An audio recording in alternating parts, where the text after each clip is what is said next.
आपको बताएं कि बलूचिस्तान के जिला सिब्बी में सीटीडी ने कामयाब कार्रवाई में 5 दहशतगर्द हलाक कर दिए। पुलिस हुकाम के मुताबिक सीटीडी ने एहलकार खुफिया इतला पर कार्रवाई के लिए पहुंचे तो दहशतगर्दों ने फायरिंग कर दी। सीटीडी की भरपूर जवाबी कार्रवाई में 5 दहशतगर्द मारे गए।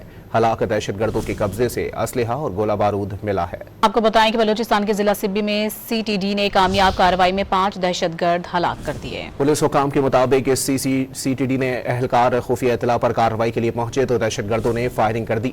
सीटीडी की भरपूर जवाबी कार्रवाई में 5 दहशतगर्द मारे गए। हलाक दहशतगर्दों के कब्जे से असलहा और गोला बारूद मिला है।